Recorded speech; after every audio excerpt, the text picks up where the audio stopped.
Hello, my name is Zachary White. Joshua Knoll.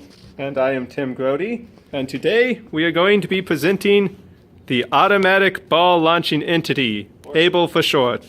The goal of the project is to create a machine that can track and aim at a target and deliver a tennis ball at a safe speed. The machine can be calibrated to ensure accurate aim. The application of the product is for entertainment and sports training, with calibration being able to be used to make easy shots for fun and difficult shots for training. The device uses a 2-axis rotation, allowing it to aim up and down, left or right. The device uses a microprocessor to calculate aim based on the position of the target and knowledge about the strength of the firing mechanism. Okay, we have 5 different goals for this project. First goal, this needs to be able to fire 20 yards. Our second goal is it must be able to fire within a 1-yard circle on average for a target 15 meters away, running 4 miles per hour, or 15 yards away. It also must be able to be reloaded in 20 seconds from the time that we have a ball in hand to the launch of the ball. Speaking of which, you should go fetch the ball, we need that.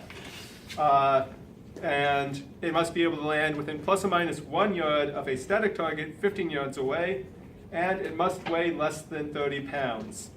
Now, the easiest one that we can't really show you over video is it weighs less than 30 pounds. You just have to trust me on that one. Like, it's a bit heavy, but easily less than 30 pounds. Second thing that we're going to show is our ball stolen? Yeah, it's not here. God dang it. Find another ball before the next jump cut. So, next thing that we can show without a ball is the tracking mechanism. So, the device is controlled via a Arduino microprocessor. Currently, we have horizontal aiming only. The vertical aiming does not work due to a variety of reasons. The primary reason is that the shaft of the motor is slightly off center from the bearing that we use on the other holder, which means that when the motor is trying to turn, the shaft is torqued and it is unable to smoothly turn in the vertical direction. However, we do have tracking in the horizontal direction. The horizontal motor is hooked up to a motor driver that is connected to both the Arduino and to a DC power supply that plugs into the wall. So what we do is you hook up the Arduino to the computer to control it, just because this is a prototype. We didn't have enough time to really make it autonomous. And the tracking camera, which is very carefully mounted to the structure, is then hooked up to the Arduino.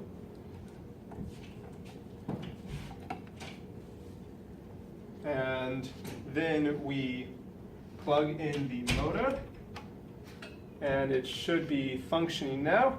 So you may have noticed I'm wearing a very fashionable red scarf. Currently, this is set to track the color red, which is why it is currently a bit angry. It sees red somewhere and wants to turn towards it.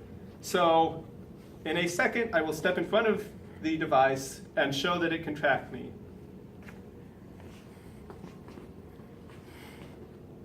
If I did not break it in forcibly moving it, go ahead and cut. I'm going to need to fix this. Okay, so here we can see it sees a nice color red and follows the target. Currently we have it going pretty slow because none of the wires are properly put in place, so it doesn't have a very strong connection and we don't want it to tear anything out. But as you can see, it is tracking me automatically on its own. Nobody's at the computer telling it what to do. And no, don't pick up some random signal over there. Me is what you're supposed to look at. But yeah, as you can see, we have tracking. Next, we're going to demonstrate reloading. First, we just put it in the barrel, pull back the reloading rod, and release. Demonstration of accuracy over multiple runs.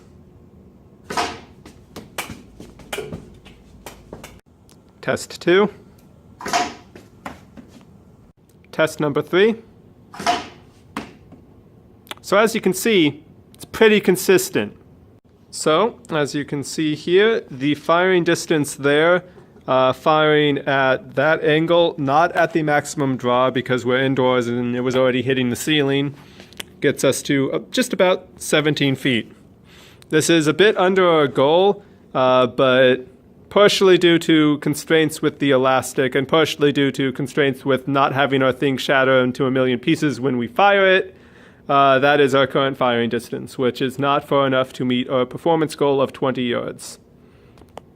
Now you may be wondering, how does this magical, mystical, great device work? Well, I'll tell you. So, as we've already shown, we have a stepper motor on the bottom that rotates this base. It's connected via a plastic piece that fits onto the shaft of the motor, which is screwed onto this wooden base. This wooden base rotates on these rollers, there's 6 of them in total, to provide as low friction contact as possible to minimize the required torque for this motor. In terms of horizontal or vertical aiming, it was intended to have this stepper motor here rotate this shaft via a keyhole cut in this shaft that, let's say, set screw be in contact with the shaft of the motor. This shaft is supported by 2 axle holders with a bearing in this side, which unfortunately caused the issues with the shaft being off axis, meaning that the torques were much higher than they needed to be. We have a tracking camera, as was shown earlier, that is able to track a color such as red, which would mean that the person would be able to just wear some sort of fashionable scarf or something for this to be able to track them. In terms of being able to fire the mechanism, the firing mechanism itself is actually elastic tubing, which is threaded, if you want to pull the camera up. So the elastic tubing is threaded around a wooden piece that is connected to a long wooden dowel. When you pull the dowel back, it puts the elastic into tension, and then when it is released, all of that force goes and propels a ball, which is placed in the front of the tube forward. The barrel is attached to this wooden contraption via plumber's strap, and what this wooden contraption is basically, it is 2 pieces of wood with a small hole cut into it that is slightly smaller than the diameter of the shaft, and those 2 pieces of wood are screwed together to provide a tight clamp around the shaft so that it rotates along with it. Unfortunately, that wasn't really necessary because we have now fixed the shaft through the use of a very high-tech device called a block of wood. And what this block of wood does is it sits there attached via plumber's strap and holds up this at a certain angle. The tape here is not structural, it is just to prevent us from being cut on the very sharp edges of the plumber's strap. Okay, so for the electronics, each stepper motor is hooked up to a stepper motor driver, and there's 2 different types of drivers. This one is a lower torque motor, so it's attached to a smaller driver, but the one for the base is attached to a larger driver which can handle the larger amperage required to run that motor. Additionally, each driver is connected to a, it's basically just a DC power supply that provides the voltage and amperage required to run the motors. Additionally, each motor is connected via the driver to the Arduino via the pins, pretty standard procedure there. The Arduino is then connected via a USB cable to the very much on computer, where it just basically communicates with the computer. It doesn't need to do this to be able to function, but currently, because there is no external power supply for the Arduino, it is using the computer as its power supply and also as a way to troubleshoot. Additionally, as was shown earlier, the object tracking camera, Pixie, is attached to the Arduino as well and can also communicate with the Arduino that way. And that is the wonderful Able. We hope you enjoyed viewing our grand device and hope to see you again next time. Smash that like button.